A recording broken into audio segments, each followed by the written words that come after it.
Salut tout le monde! On se rapproche de Noël et qui dit Noël dit sélection de Noël. On vous a concocté aujourd'hui la sélection des meilleurs petits jeux qui sont sortis cette année. Pour nous, petits jeux, ça veut dire c'est des jeux accessibles pour tous, qu'on soit petit ou grand, des jeux pas trop chers et des jeux souvent dans des petits formats, faciles à emporter et à jouer à tout moment. Ça marche comme à l'apéro, comme au petit déjeuner. Allez, c'est parti!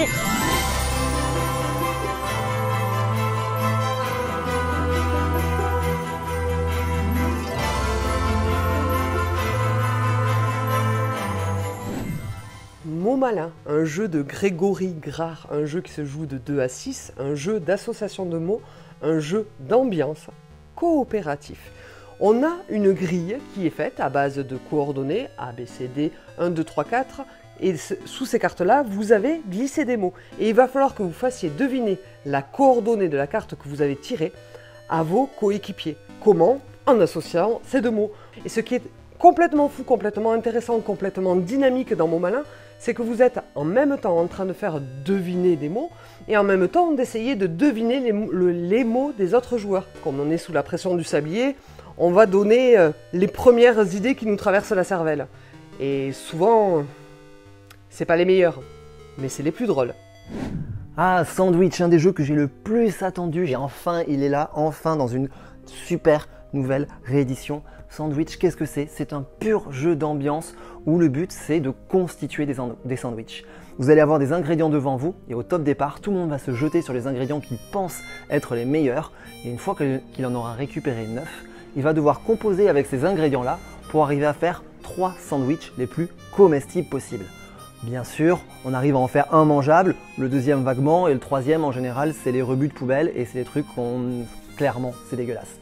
Mais tout le truc du jeu, tout le sel du jeu et tout ce qui fait que ce jeu est extraordinaire, c'est d'arriver à vendre son sandwich. Même le truc dégueulasse, mais on va arriver à le vendre. On va dire, mais regarde, moi j'ai cuisiné les harengs de cette façon et le wasabi par-dessus, avec un petit côté ananas rôti par-dessus. Ça a l'air dégueulasse, mais le fait qu'on y va au culot, on y va au bagou, des fois ça passe. C'est des moments d'exception, c'est des moments de fou rire.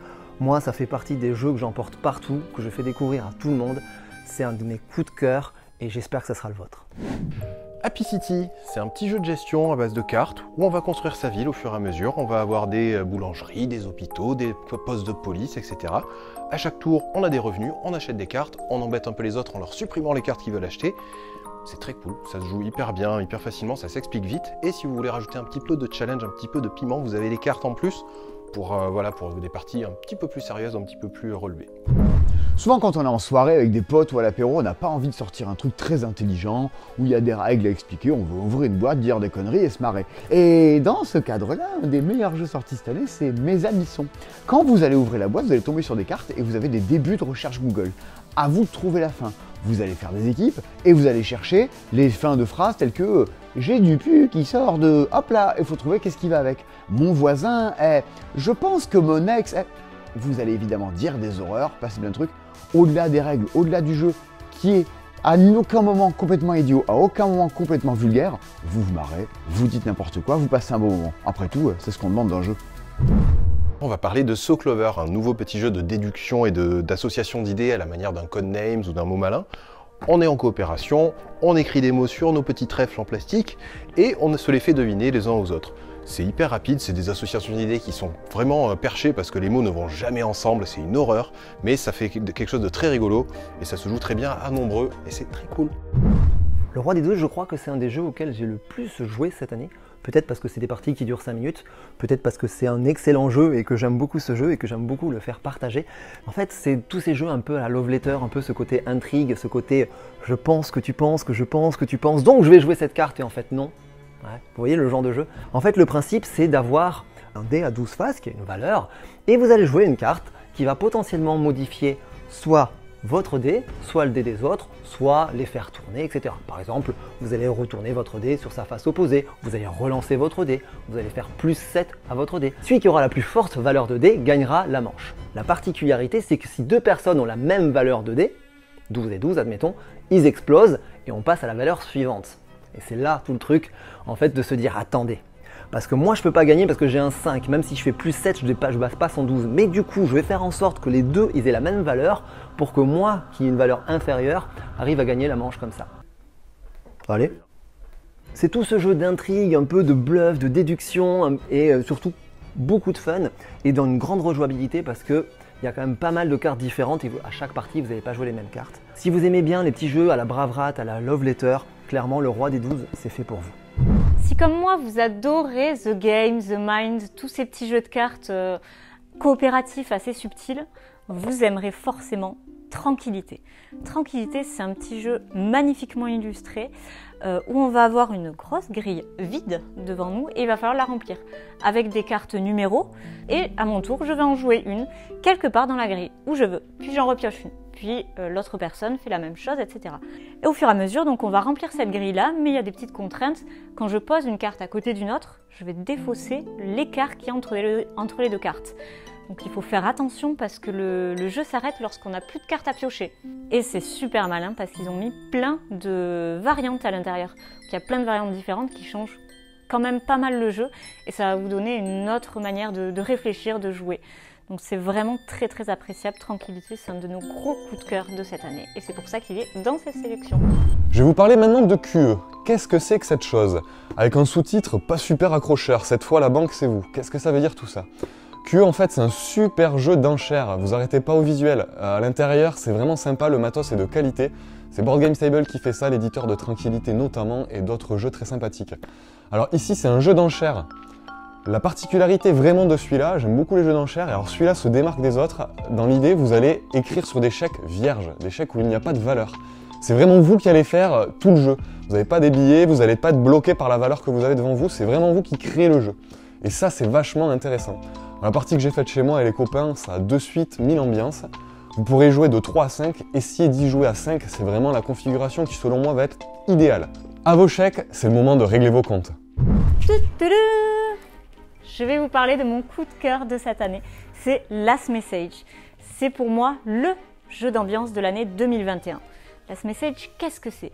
C'est un jeu d'ambiance, de dessin et surtout de déduction. Comment ça va se jouer rapidement? On a une grande grille avec plein de personnages devant nous. C'est du un contre tous. Quelqu'un choisit un personnage qu'il va devoir faire deviner aux autres.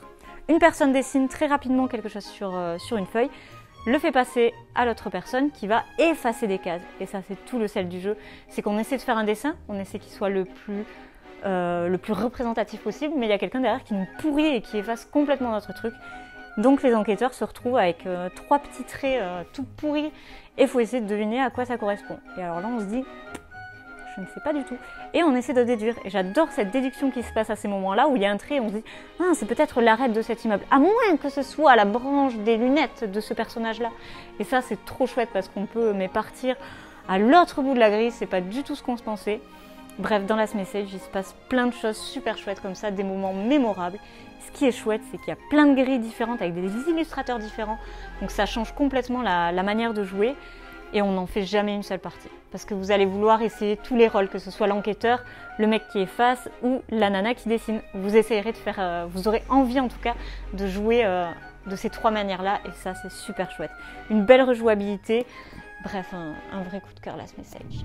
Un des jeux qui m'a fait le plus marrer cette année, c'est Forms, c'est cette bêtise-là. C'est un jeu de dessin, le Pictionary. Oui, mais non. L'idée de Forms, c'est que c'est coopératif. On est ensemble pour se faire deviner des choses. Sauf que, autour de la table, on a reçu des petits jetons qui vous disent « T'as le droit de dessiner que des ronds, et toi que des carrés, et toi tu feras que des triangles. » Et interdiction de parler entre vous. Il va falloir que vous vous entendiez pour arriver à faire deviner un iguane. Allez-y, galérez bien. Et il y a quelqu'un autour de la table qui cherche.